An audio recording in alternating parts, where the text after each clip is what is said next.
Hello students, welcome again to the learning of lesson 7 review Python part 2. My dear students, in the previous part of this chapter's video we have came to know about that what is a program.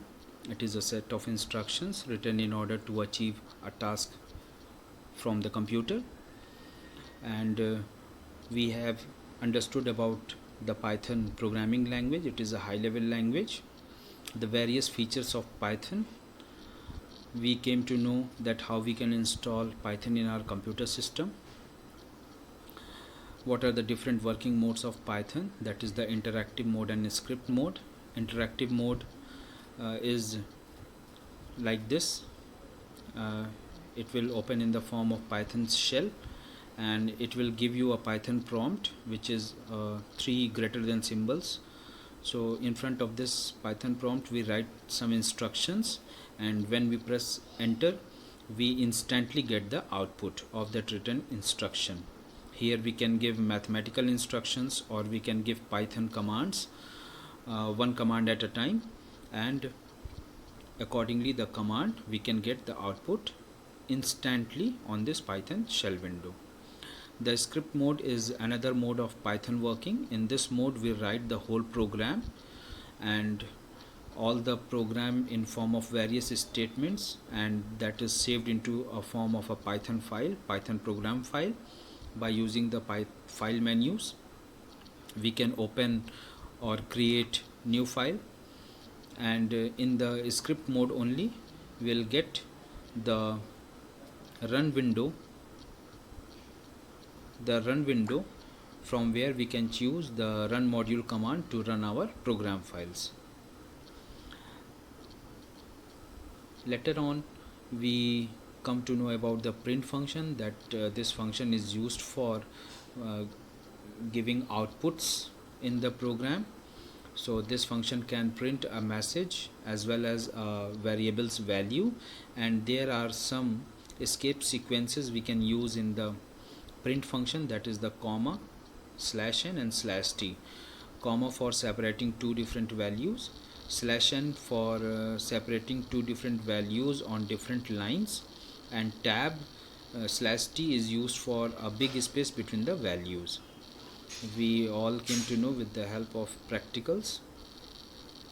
I shown you all these escape sequences in running mode.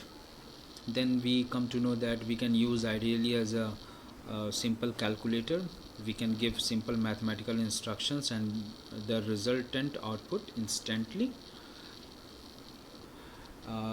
We also learned that what is a variable. A variable is a small memory location where we can store a value, and that value can be stored by using this assignment symbol, this equals to symbol, which we know in mathematics.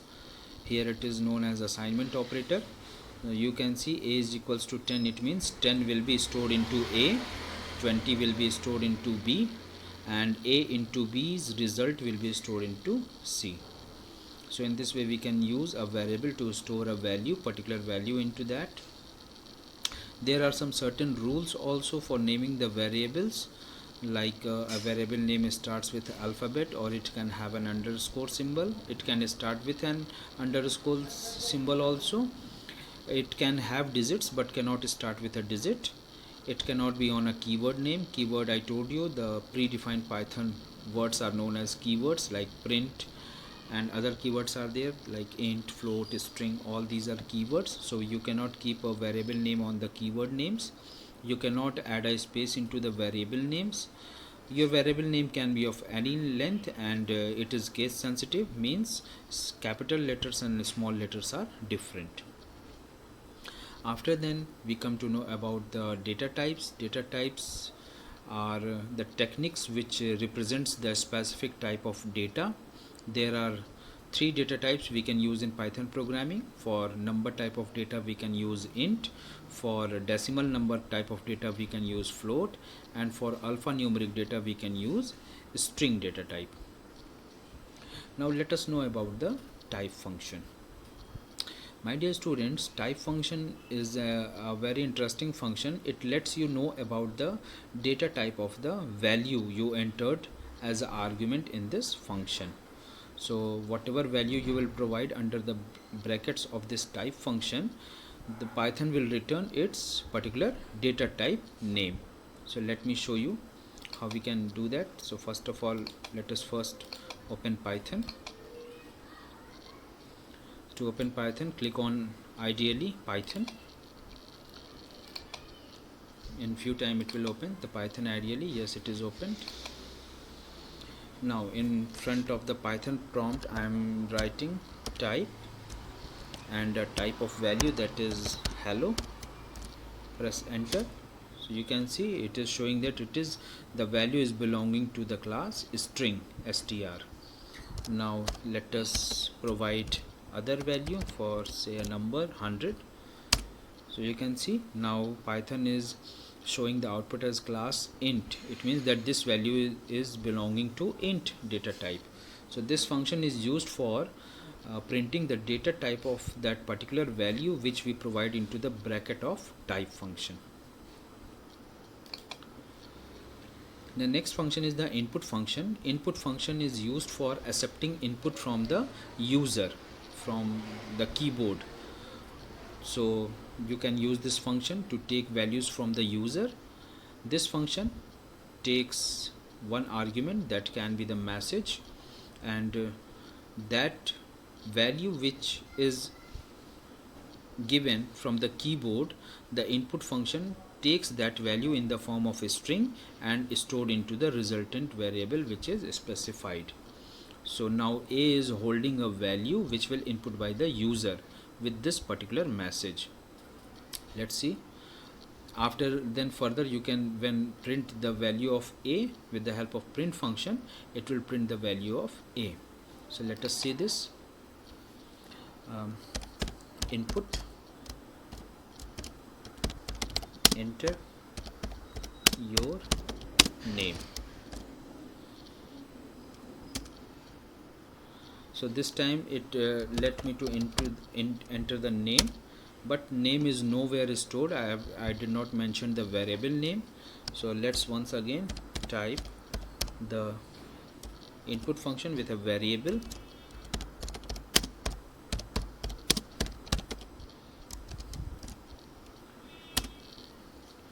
Now when I pressed enter, the command executed. Cursor is blinking with the effect of this input function, and this message is coming as you have given this message in the argument list of this function. So cursor is blinking. Let us give the name given. Press enter. Now you can see no any message is displayed. Why? Because the input you have taken, that is stored into a variable called A. So let us print that variable's value by using the print function. So print A like this, press enter. Now you can see Python has printed the value of this variable A, which is here. You can see onto the output screen. So in this way, students, you can provide the input into a variable, and you can take inputs from the consoles, that is the keyboard, and you can store that value into any particular variable. As here you can see a name is entered, stored into A, that is printed. Now some programs are given here. If you read it, you can understand. Now because students, when you use this input function, the input which you give from the keyboard, whether it is a number or a name, it does not matter, everything is considered as a string. Means if you have entered number also, that will be considered as a string and stored into A, and that value cannot be take part into calculation. Whether you have entered a number 100, then also it could not take part into any calculation, because that is not actually a number, that is actually a string. So we can convert the input into our particular data type by specifying the data type along with the input function like this. You can see int function, int data type is written, then bracket is opened, then input function is placed under the bracket of this int function, and then it is closed. So Now see, as I am taking the values of two numbers, and I'll add both of them, and will print the addition result. So first of all, I am writing like input,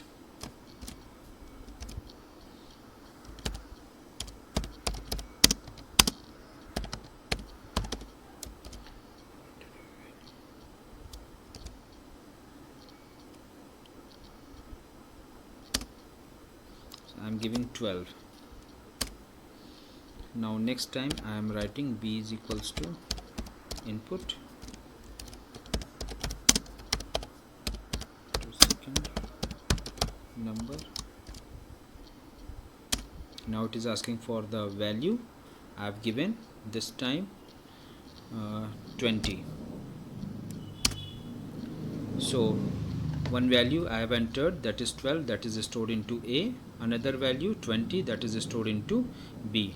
Now I am writing the command print A plus B. Now what do you think? It will print 22?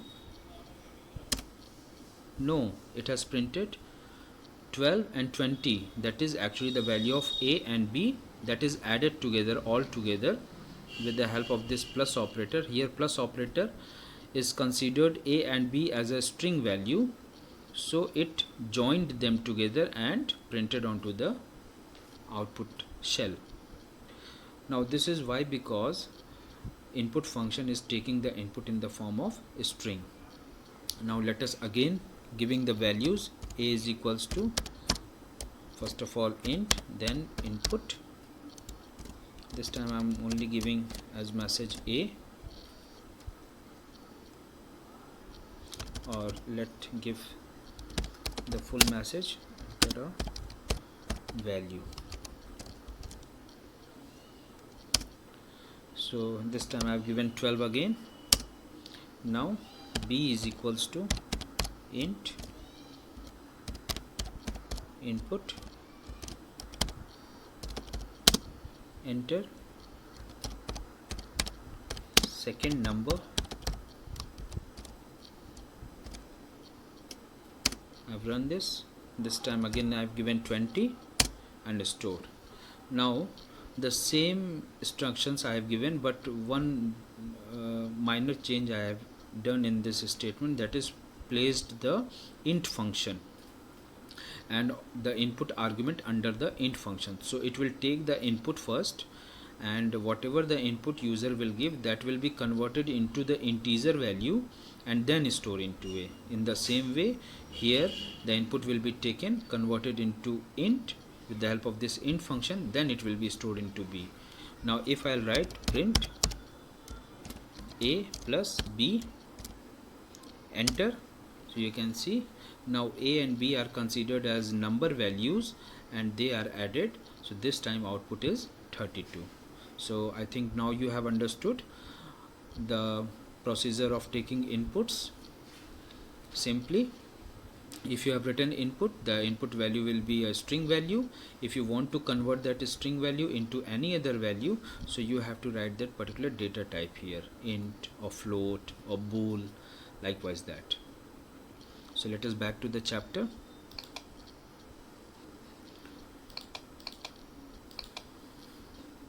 Operators in Python. Dear students, to perform any operation, any type of operation, we requires operators. So operator is that particular symbol which specifies the kind of operation which is going to be held on to the set of values that are known as operands. You can see here C is equals to A into B. Here multiplication is a type of operator which will perform its operation on A and B. So A and B are operands here. So A will be multiplied with B, and after the result obtained, that result will be assigned into C with the help of this other operator, that is the assignment operator.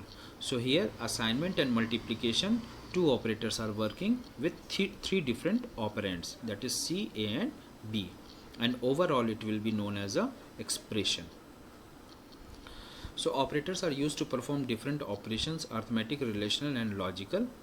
So there are various type of operations: arithmetic operations based on mathematical calculations like addition, subtraction, division, etc.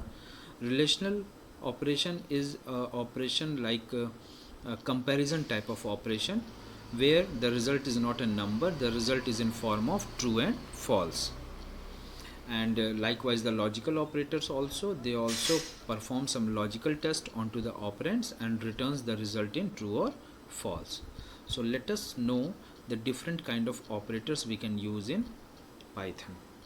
So first of all, let us know the arithmetic operators. In the arithmetic operators category, we have two types of operators: unary operators and binary operators. Unary operators are those operators which takes only single operand to work. Likewise, here you can see it is written a is equals to 10. So only one operand is there, a, and with assignment operator, so this operator will assign the value 10 into a. So here only single operand is used, so that is why it will be known as unary operator. Here also you can see the example. The binary operators are those which takes two operands to work. For example, the plus operator, minus operator, multiplication and division operator. So all these operators takes two values to do their work: 30 and 20, a plus b. So all those operands which takes all those operators which takes two operands are known as binary operators. And in this category we have addition operator, subtraction, multiplication and division. For division we have slash. There are three types of division. One is known as the plain division, it gives you the quotient in answer. One is the integer division, it gives you only the integer part of the quotient in the answer. And one is the modulus division, it gives you the remainder in the answer. As you can see, 10 modulus 3 means 10 will be divided by 3. So when 10 will be divided by 3, the remainder will be 1. So 1 is the answer which is returned by this operator. And if you want to perform any exponential operation, for example 3 to the power 4, so you can write like 3 then exponential operator, that is 2 times the asterisk symbol and then the power value. So 3 to the power 4, if you will write, it will give you 81. So these were the arithmetical operators. Now the next category is the string operator, means the operators which will perform their works onto the string type of values. So in this category there are two operators, plus and asterisk. Now here the meaning of plus is different, it is going to add two different strings. As I have shown you, we have added a and b which are taken as a string in the input, so they both have been added like this. So this is the addition of string values, both the strings will be joined together. One more operator is there known as the replication operator in the string operations. When this operator is used, it prints the particular string in repeated times. For example, just here the user has written kips into 4, so it means kips will be printed 4 times. Let me show you the Python.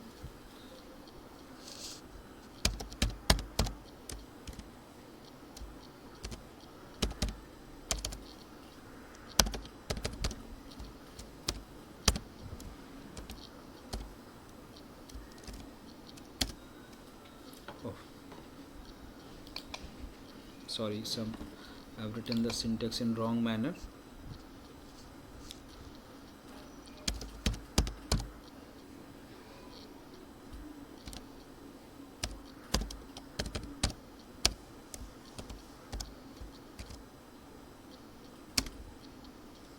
So you can see there should not be a comma between this with this operator. So I have written hello and then asterisk 5, so it has printed hello for 5 times. So for repeating any string value for multiple times, you can use this repetition operator, the asterisk symbol with the string values for the repeating results. Assignment operator, I told you earlier, for assigning the values into the variables. Relational operators are there 6 in categories: the less than, greater than, less is equals to, greater is equals to, not is equals to, equals to. So whenever these are also binary operators, two operands to work. Likewise here you can see a is greater than b written, so two operands are a and b. In between the relational operator is placed. So whenever this operator is placed, it will return the result in either true or false. So if the value of a is greater than b, it will return true. If a value of a is not greater than b, it will return false. The logical operators are used to combine or separate, or you can say combine two or more conditions together. The conditions are formed by using the relational operators. So there are many conditions, all are formed by using the relational operators, and all the conditions are added together with the help of the logical operators. Every condition will return true or false, you know well, because they are based on the relational operator. When we use the AND logical operator, so it also returns a true when all the conditions which are taken will return a true, or will give a true when any of the conditional statement will return a true. In the same way, NOT is doing what? NOT makes the result opposite. Means if the conditional operator is used and the result is true, and if their NOT is used with the conditional operators conditions, then it will make it false. So these operators are used to combine or disjunct two or more conditional statements together. Now the next heading is, what is precedence of operators? Precedence of operators is same like the rule BODMAS you have understood in mathematics. So in mathematics, BODMAS is a rule which indicates you that which operator will be solved first. In the same way, which operator, if you have written an equation where more than one operators are used, so which operator will be solved first, that is known as the precedence of operators. So the precedence of an operator refers to the order of priority in which the operators are evaluated in an expression. In case two operators with the same precedence are the part of an expression, then associativity is taken into consideration. The associativity of an operator determines the direction of operators from which side, either left to right or vice versa, the expression should be resolved. So here the author is saying that the precedence of operator is referring to the order of their execution.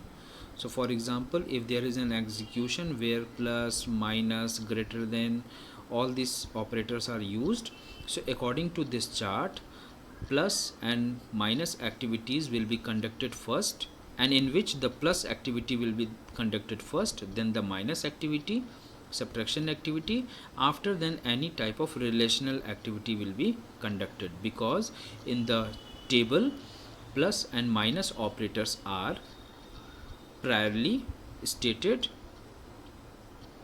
than the relational operators.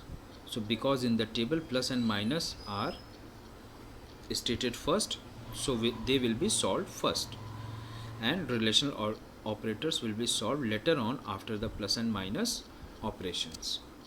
Sometimes we have more than one operators in the same expression. Likewise, there are 2 plus or 2 minus in the same expression. So which plus or which minus will be solved first, that is called the associativity. So the associativity of an operator determines the direction of operators from which side the expression should be resolved. So normally the direction is from left to right or from right to left. In the same way we do the mathematics operation, we solve it from left to right. In the same way the Python interpreter is also solving them from left to right, but some operators are there whose associativity is from right to left. So this is what about the precedence of operator.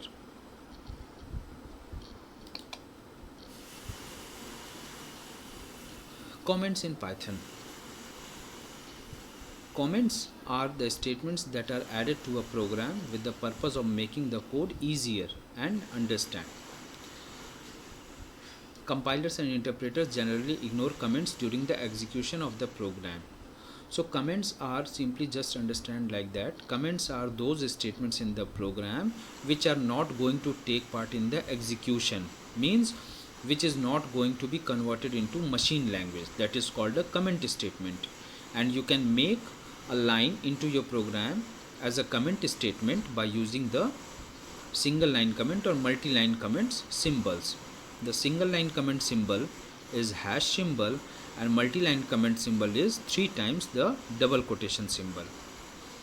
As you can see, hash, this is a program used to calculate the simple interest, and then in the second line 3 times double quotation is used for multi-line comments. So because it was one line comment, so hash is used. It is multi-line comments, so 3 times double quotation is used at the starting point, at the ending point. So it will make all the things which is in between these two symbols will be play the role of a comment. It will be avoided by the language compiler to be executed.